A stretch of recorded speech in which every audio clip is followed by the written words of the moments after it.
And now, First Warn 5 weather with meteorologist Matt Holliner.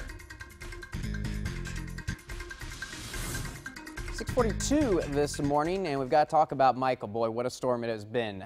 Yesterday, making history as the third strongest storm to make landfall in the U.S. if you're looking at pressure. And if you look at wind speed, with 155 mile per hour wind speed at landfall, that would make it the fourth strongest storm to make landfall. Now, it's just a tropical storm. It is winding down as far as the winds go, but still a big rainmaker.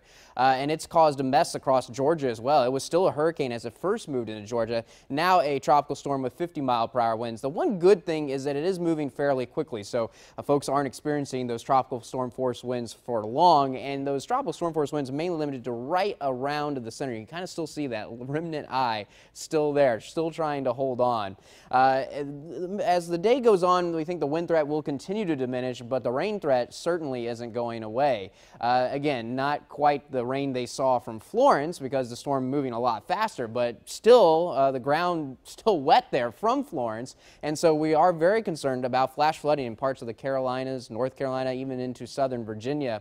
Also a tornado threat. We could still see some tornadoes get spun up by it. Now, by tonight, finally it's going to work offshore. The one thing we'll have to keep an eye on is exactly which part of the cone Michael decides to take. If it takes the center, impact's relatively small, but if it takes more along this western edge, could see some pretty good rain along the coastline of the northeast.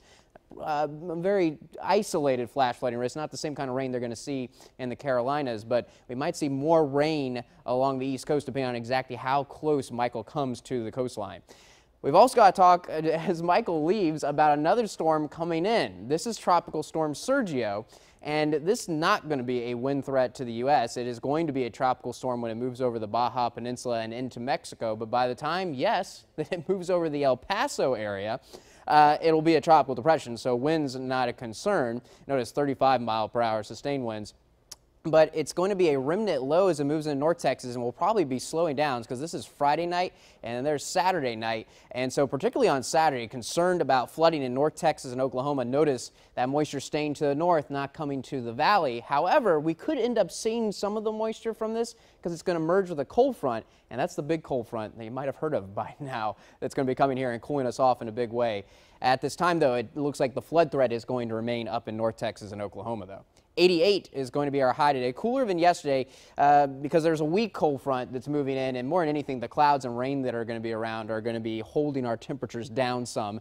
Actually, this is a normal high temperature for this time of year. A 60% chance that you will see showers or storms. It's not going to rain all day, but there'll be a shower or storm somewhere in the valley for much of the day, and have those umbrellas ready to go should you be outside when one of those showers or storms moves over you. Now, by tonight, it's looking quite a bit quieter. Best chance is going to be during the evening hours for a few showers and storms, but actually late tonight most of us are going to be dry, and we'll be seeing partly cloudy skies with lows around 76. Still muggy. That drier cool air not moving in yet, but things will be changing.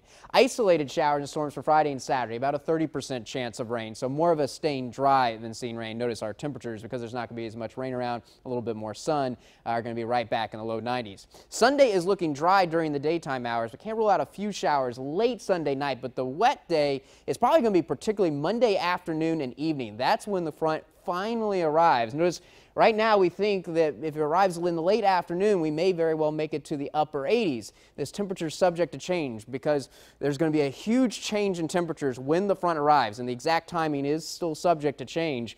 But look what's going to happen.